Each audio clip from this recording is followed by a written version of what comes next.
Yo, what up? It's Boss 6. So I think I'm done with my build. I got my endurance charge rings, crafted the amazing mace, and I just wanted to give you guys a kind of quick review on like how good the build is and how I felt going with this, so that maybe you can decide for yourself if you want to play this or not.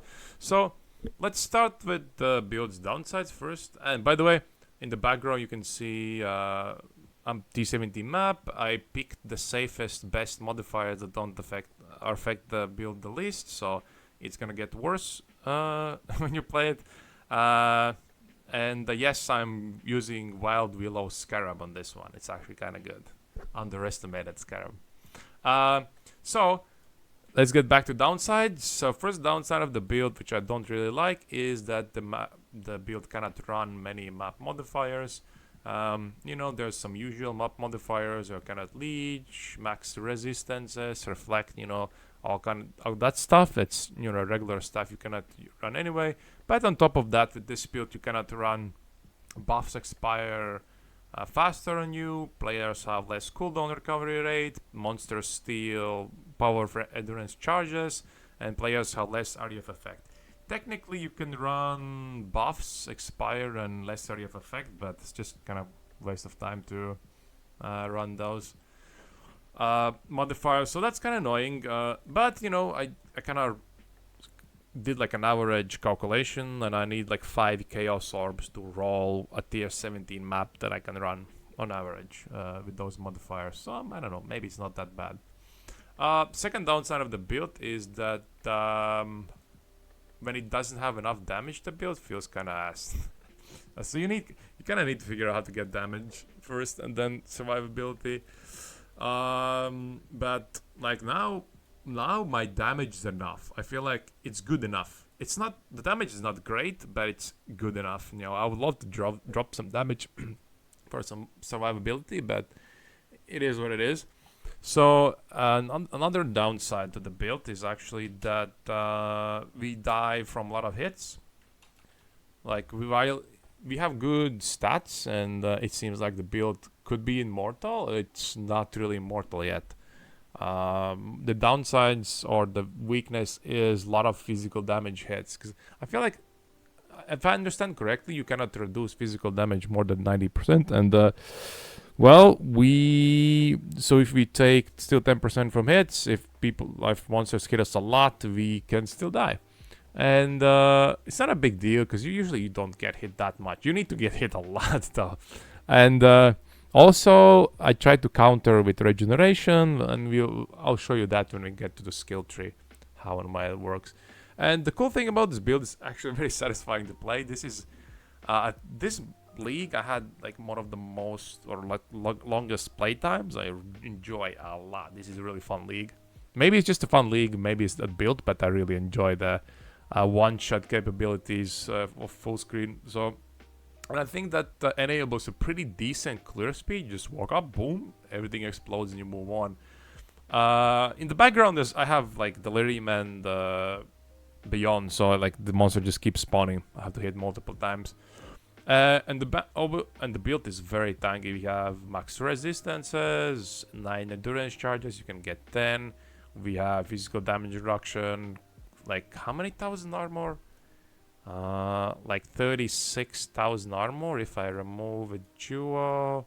I mean, at least 20,000 armor. At least 20,000 armor with the build. And I forgot to mention one downside, or like where the build is. So currently the build that you can see in the background would cost like 200 up to 300 divines, somewhere in that range. So keep that in mind. This is not cheap anymore. This is already invested. So if you think you can get something better value out of this money, maybe there's better builds. Right, now I'm jumping into PoE Ninja. I think this is a nice place to look at the build. So we don't have that much armor, I think. We have a little bit less. Maybe they assume it's flask charges on. But still, so let's talk about items, what I'm doing here, what's going on. So Legacy of Fury, really good damage on the boots. Actually, this is kind of the cheapest item probably I have in the build, because +1 max endurance charges, when I bought it, was like 1 divine. So it's kind of easy to get. The Scorch gives decent amount of damage, and I think the explosions sometimes help to clear up some stuff as well.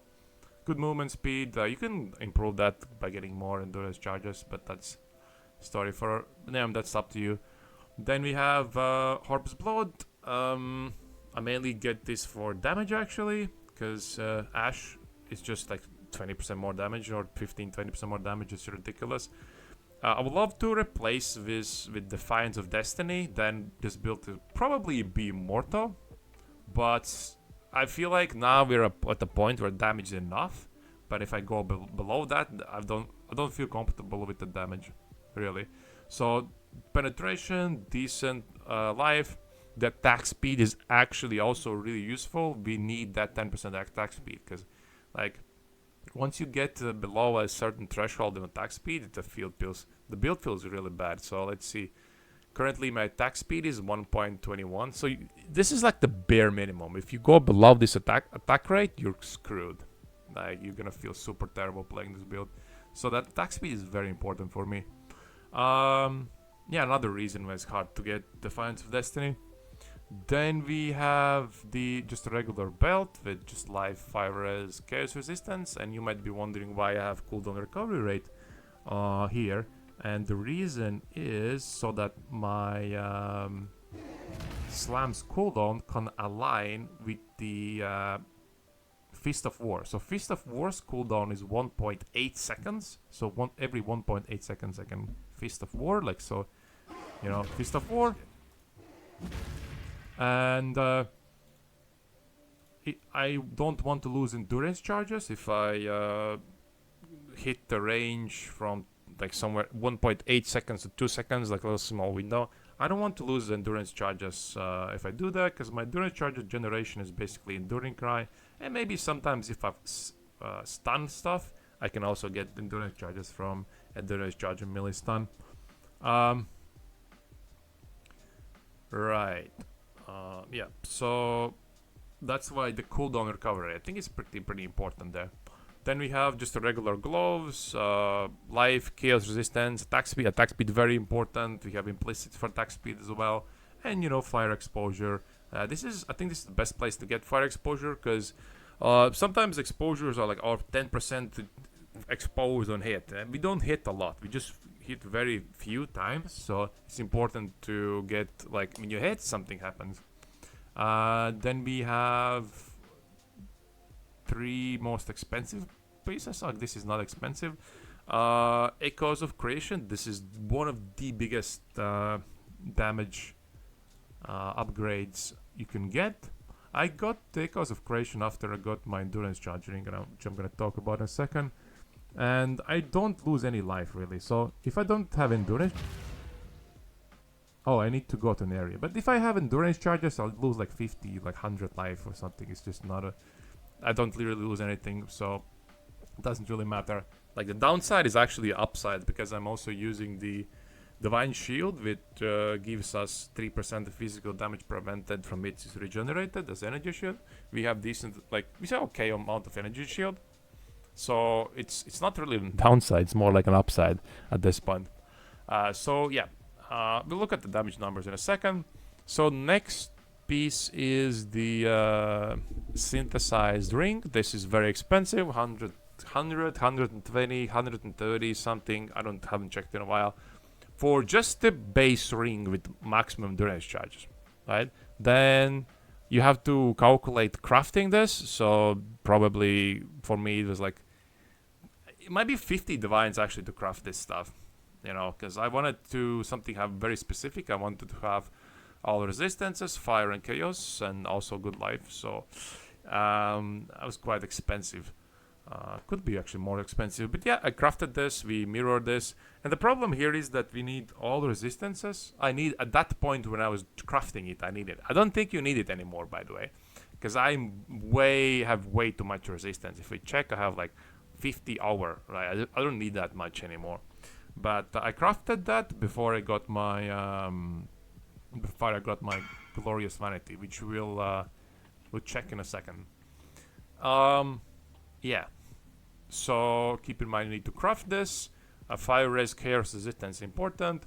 And yeah, the problem was that if you get Calandro's touch, you cannot just get lightning resistance or cold resistance, because then the other resistance, you're gonna double that and it's gonna be useless anyway. So you need like all res or something different there to make it work. And nine total mana cost. I think it's necessary for when you have auto exertion. That auto exertion war cries, so you need that 7, unfortunately. Then this is a badass chest piece. Crafted this myself. Very lucky with the first fracture actually. So you don't really need, come on, man. D&D. Alright. So you don't really need. So my build has some extra stuff you don't need. One of the extra stuff you don't need is reduced extra damage from critical strikes per endurance charge. You don't really need that, but I found that if I want to run like tier 17 maps, that modifier comes up quite a lot, and it's kind of frustrating when you have to roll over the maps. So there was not really something even better that I could get on the chest piece, so I decided that it would be really good to actually get crit immunity with the chest. This brings us to 90%. You can get a different forbidden jewel to get 100%, and you get more endurance charges, but that just feels really good to have that. So obviously we go for a lot of armor, 5,000 armor on this, more physical damage reduction. We need that because we have also our helmet, and we also crafted intelligence and avoid being shocked. You might be very surprised about that, because why would I use Storm Shroud?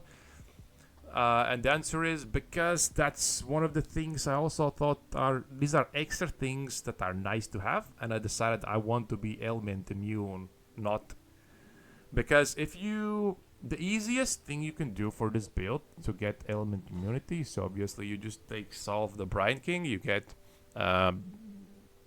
avoid being shocked, then you have reduced effect of chill, you get 1 or 2 jewels who have just like 30% reduced effect of chill, you get this one, you get 30% reduced effect of shock, and you kind of element immune. It's kind of right.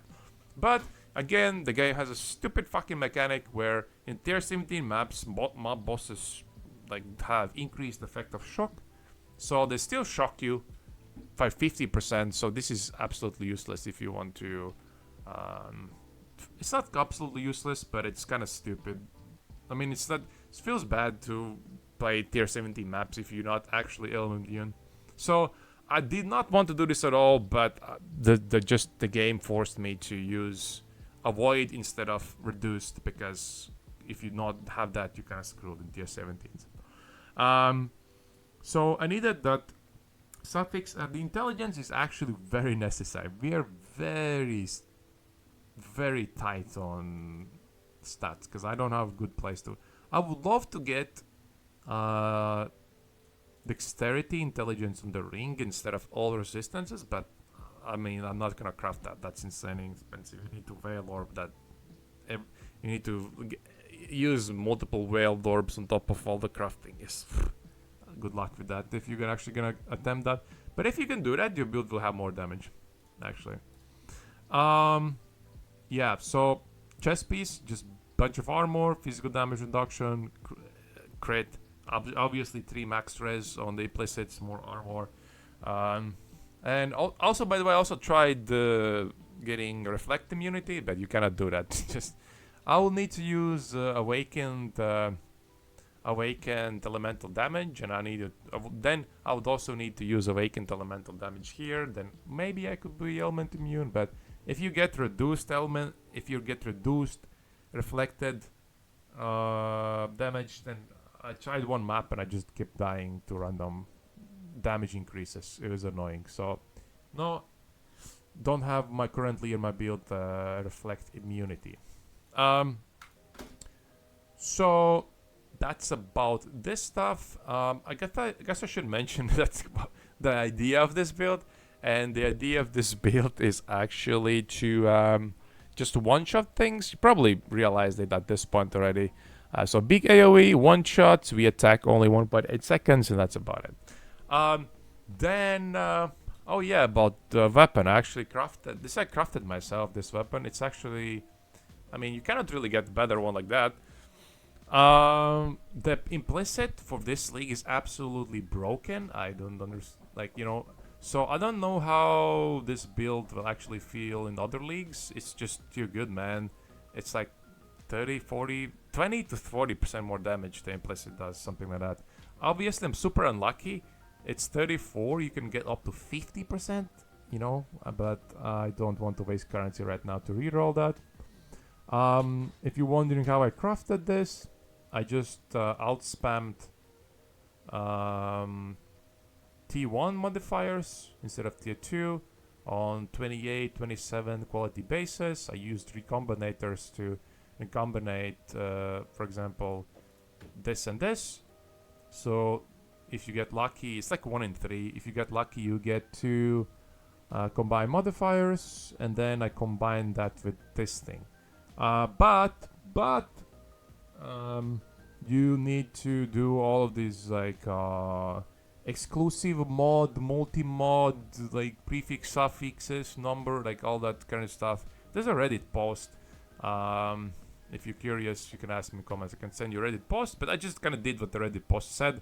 First try, got freaking T1, and I'm like kind of happy about this. I tried to synthesize it. I just got fire res, but I think I think there's like a beast you can reroll synthesized implicit, so I'll do that at some point, maybe. But I feel like I'm probably not gonna keep playing. I've kind of reached the limit, unless I'm having fun, which I'm actually having fun. So anyway, that's the weapon. Obviously, you want as much damage as you can. You need at least tier 3 attack speed. Like, attack speed kind of is very tight on this build, so I spent quite a lot of currency trying to get the good attack speed. I can improve that, but it costs like 20, 30, 40 divines to actually craft that, so quite expensive.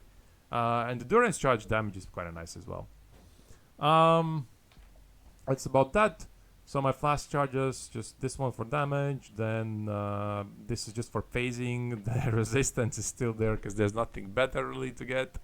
More armor, gain charges, reduced effect of curses. We also have a reduced effect of curses somewhere else.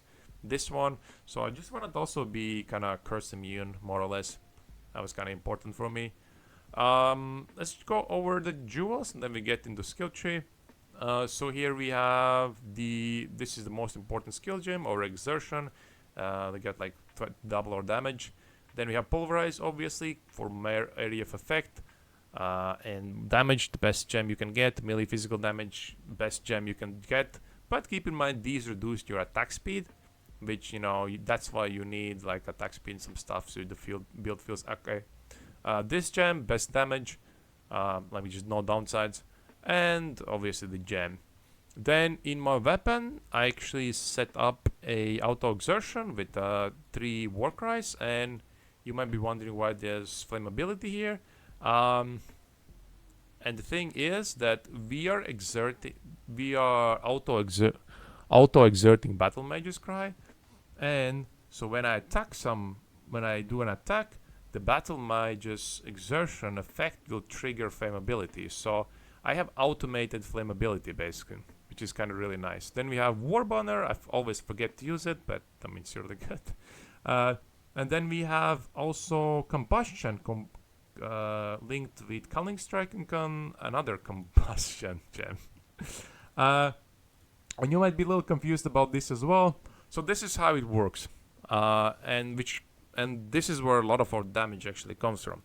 So if I go to configuration and I uncheck ignited, you see there's quite a big damage loss when opponent is not ignited. So how this works is that I attack once an opponent and they get cursed with flammability. Now they have 25% chance to be ignited. Then when I have Inferno Cry effect on, this will exert or attacks and trigger another skill called Combust. So this is like a hidden area of effect skill. So when I attack first, I get flammability. Then I attack second time. Combust has 50% chance to ignite enemies because flammability, and then combustion also has 25, so we get 50% chance to ignite enemies, and once we ignite them, enemies have 10% negative fire resistance. So sometimes it might feel that you need to ramp up the damage a little bit because you need to ignite enemies with the combust, but once you do, you get a nice damage boost. There's also somewhere in the tree, there's also node here. Increased damage hits against ignited enemies, so 10% damage against ignited enemies. So there's a little bit of ramping there. Not amazing, but we do have Culling Strike here for big bosses. Sometimes it's more damage. You can also get some utilities like life on hit or some kind of weird stuff like that. But you know, I didn't figure anything more exciting than that. And we need the more duration because we're using the buff effect. The buff effect is gives us quite a lot of damage as well. Physical as extra, fire. Then we have Blood and Sand, probably the best gem we can have because we can either we can have bigger area of effect or we can have 15 more damage. It's actually ridiculous. Herald of Ash for more damage and maybe some clear speed. I'm not sure. I haven't taken it off. Obviously, custom damage taken with Molten Shell. Here we have more duration with Enduring Cry, Intimidating Cry, and just a Flame Dash. We want to manually, so we automate 1, 2, 3 War Cries, and we cast manually these 3. I picked these 3 manually because this gives movement speed. It feels super nice. This one obviously generates our endurance charges, and also we get a lot of regeneration. So this is our survivability. But with like 10 seconds duration of our buffs, like it's no problem keeping it up. And then Infernal Cry for damage. It's pretty good actually. Let's actually check if I go to skills and I find in my helmet here. And nope, it's not in my helmet, it's in my gloves. If I find in gloves in my Infernal Cry, then it's 60% more damage. Alright, yeah, so I think it's pretty good, right? 60% more, I didn't even know that.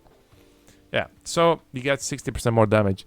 I'm not using any, would be kind of nice to use like Leap Slam type of stuff, but I just don't really have space. I don't really have space. I like other stuff as well. And we're moving pretty fast since we have the Intimidating Cry, so our movement speed is not that bad. So let's jump into some into the skill tree, and then I'll finish up with the configuration. It's kind of important so you understand where your damage actually comes from. So we're taking all of the max resistances here, and we have max resistance also 1 duo, so we can max our resistances. And funnily enough, we actually have a glorious vanity with 2 modifiers that give us maximum fire resistance. And you might be wondering why I'm not just getting another jewel. The thing is, I don't have jewel slots.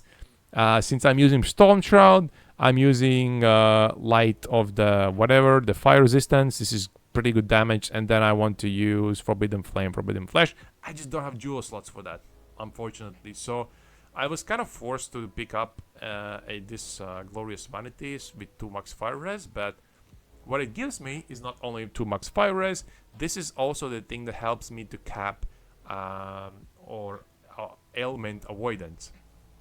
It's kind of like scuffed jewel. I think you can find other ones as well, similar. You have options from 1, 2, 3, 4 options. You know, I could pick up this one. I just don't have good jewel slots left, really. So I get 10% ailment avoidance here. Then I get 10% ailment avoidance on my chest piece. Not 10%, 25, so that's 35. And we also have a jewel here. The Ghostly Eye Jewel, which gives us 67% ailment shock avoidance. So together we had 100, and we are ailment immune. Right? I would love to get the Mage Blood and remove all of that stuff, but you know, Mage Blood builds is Mage Blood build. It's not anymore. It with completely different build if I get my Mage Blood.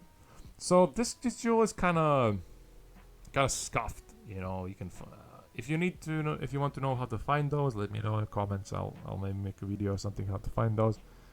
But yeah, it's really nice. A second reason why I actually went for Corrupted Soul is that I felt that I'm dying to multiple hits. And I figured since my elemental resistance and I have also endurance charges for elemental damage reduction are so high, I'm not dying from elemental damage, pretty sure. But since my physical damage reduction can be reduced to 90% only, I'm pretty sure I died to physical damage. So what I decided to go for is Divine Shield and Corrupted Soul. It's also nice because we're gonna using we are taking hits from our helmet as well. So every time we attack, we take a significant hit. Like we have like 5-6 war cries, so that's like 4,000 physical damage. And so if every time I attack, my region is better. Keep in mind, I'm not even exerting 3 more, right? So that's already the regeneration, and it's very noticeable that from multiple hits that the regeneration from energy shield just keeps me alive much longer, right? So this is pretty nice. This with Corrupted Soul makes my survivability against multiple hits way better. And obviously we have a life regeneration combined with this. You know, I feel like much more tankier with this. Initially when I made the build, I didn't have this included, but once I started to realize that I'm dying to those hits, I kind of forced it into this build. So that's why my ring is still just the elemental resistance, which I don't need anymore. That's why it's still there. I didn't plan for this initially. Yeah, so other than that, we have like pretty much most of the Warcry stuff. Increased Warcry speed, taunted enemies take increased damage. Okay, why is this configuration doesn't allow me to place taunted? Alright. This should... Enemies taunted by your war cries take increase. So this should be a damage increase. I'm not sure why it's not. There should be a checkbox that I'm taunting enemies, but it's not here. Maybe it doesn't work or something. Depends. So this is also nice damage. We kind of need the war cry duration. Buff effect is actually kind of nice with Inferno Cry, with movement speed, damage, and regeneration. It kind of feels pretty good. Here we have mandatory. You need 1 more additional attack to get always have 3 war cries on. Then we have obviously life, endurance charges. This is a really nice jewel, like I showed you, 17-18% damage, pretty good. Then this is, I would highly suggest taking this. This is really good. Not only you get a lot of area of effect, okay damage. The damage is not great, but the area of effect is important to us. But you also got all damage with maces and scepters, inflicts chill. This is amazing. You just get free chill, 20-30% on bosses chill, super good. Buff effect duration, we need that, and we also have actually rage, 2 rage clusters. In fact, it's super easy to keep up the rage. Like once you're in the map, your war cries, your 3 auto exerted war cries can almost keep your rage on forever. I mean, it depends on how they line up, but if you war cry yourself as well, you have easy rage sustain. You could even run berserk and have it pretty good uptime. Honestly, I kind of like the consistency more than that. And we do that with this mastery. War cries gain 1 rage for 5 power, so we have infinite power, so 25 power every time. So super easy rage. Reduced cost of attacks. I think this is good, but maybe you could drop this. Honestly, you don't need attacks. But I wanted to have 2 rage clusters so that I can also get this one, which nearby enemies are intimidated while you have rage. So this is the source of an intimidation. This is also nice because it gives 10 maximum rage. So pretty decent jewel cluster. Then we come here to get one endurance charge. The other endurance charge is, I feel like, is way more efficient to anoint it. Obviously, it's nice to anoint something else, but if we come here, what are we going to pick up? We're gonna pick up this life, this one, and then it's kind of done. Maybe we'll pick up this node. Yeah, there's not really anything else of our interest here. Oh, jewel slot would be real nice, but still, sacrificing 4 points just to get life, jewel, and not really that efficient. I would have to drop something like this or cluster jewels or something, right? So this is also pretty efficient. 3 damage per point. I mean, it's alright. 3 damage per point is not too bad. Obviously, we want to grab the jewel, the endurance charge, and then this mandatory cluster jewel where you need overlord. And by the way, if I had a choice, I'll probably get increased fortification duration here instead of getting overlord. But just overlord is so good because if you check the video, you'll see that my fortification is actually not up. It's like a very little uptime because I guess the fortification is calculated based on like how like you have to hit often to fortify, but since I hit so rarely, I get like 3, 4, 5 fortification every hit, and it just doesn't fit for uptime. So we're not really fortified, honestly. Then we need leech. At some point I realized that you might be able to get away with leech if you link your combust with mana leech. You might actually get away with not having that. I have not tried it, but it might work. There's some doubts in my mind, but I think that could be a pretty good solution. Then this is the best jewel you can ever get. This is an amazing jewel. You get permanent freaking onslaught, giga amazing, and then you get 50% armor. It's like, bruh, it's just crazy good. Then I have this one from more area of effect, life and damage, amazing value, I think, for cluster jewel. And obviously we get forbidden flame, forbidden flesh. You can pick a couple of options. I picked unbreakable because it's cheap, and I wanted to also have reduction from chaos resistance. I just wanted to be more tanky. The other options are this one, which is very expensive. I would pick this probably, but it's very expensive. I just didn't see the value or didn't farm the currency yet to switch to it. But instead of this one, I'll probably go to inspect. I'll get Aspect of Carnage, and I might get Aspect of Carnage and then switch the Amulet to Defiance of Destiny instead. But I would lose the attack speed, so it's kind of awkward. But yeah, this is pressed for defense, I'm pretty sure. I think this one would also be really good for defense. You would probably not die from physical damage because you regenerate it so much. Your regen will be insane. This is ass. This is just better than this. I don't know what to tell you. And I kind of bought this one super cheap, but the area of effect is not that amazing, and damage is also not good. So kind of meh, you know. I'll pick this if I had an option, but it's like 80 divine orbs or something. I have not farmed that much currency yet. So that's about skill tree. Let's go over now the checkboxes. I'm running currently, since I'm ailment immune, I can get this. These Pantheons. For example, 10% chance to avoid projectiles. It's kind of like, bah, it's insanely good. Imagine you get 10% damage reduction from projectiles. I think it's really amazing to get that. That's one of the reasons why I also wanted to get ailment immune, so I can actually get nice Pantheons. Avoid projectiles can change. That's okay. 6% reduced elemental damage taken. That stacks probably with our endurance charges, and it's like a very high value. And physical damage reduction also stacks. It's super high value. I feel like this. Just you can also go for this one maybe if you like, but you're not gonna die from damage over time. I think you could go for this one. I've used it once. I was testing T17 maps. There's a poison map, so I just switched to this, right? for one map if you need to.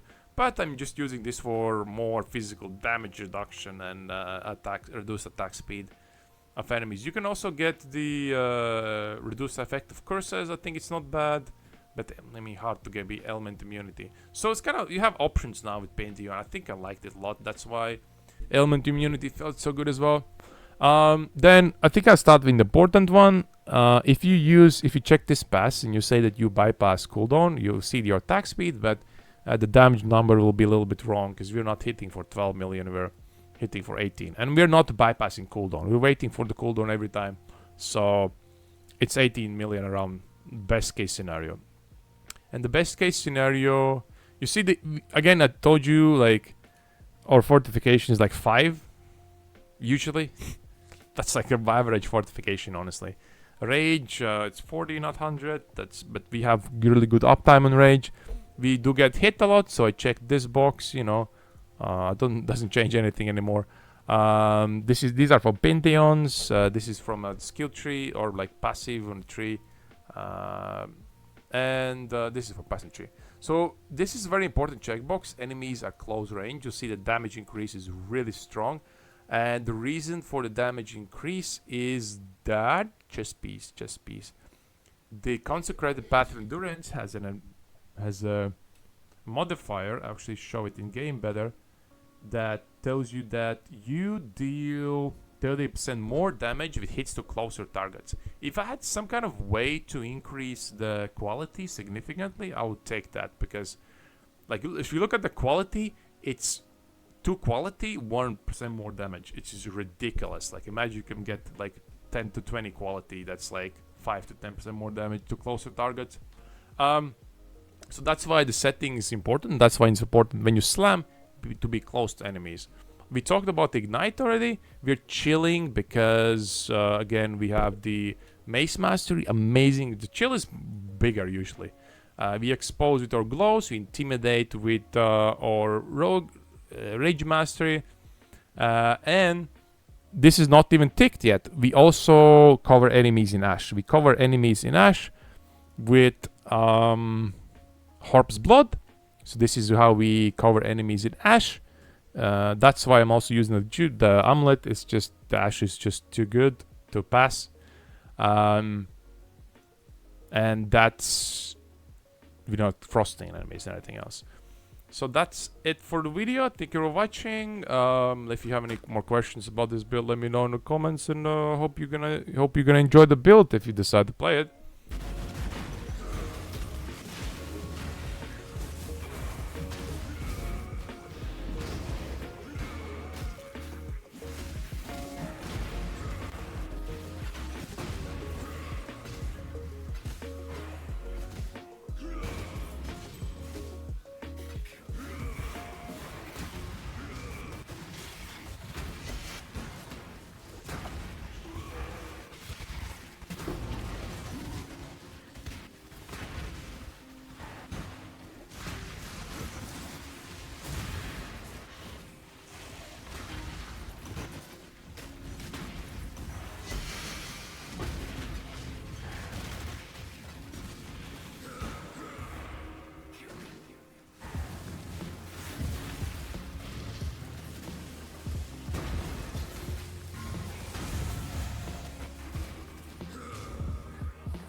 literally fucking the same strategy. I just realized. Look at all the loot.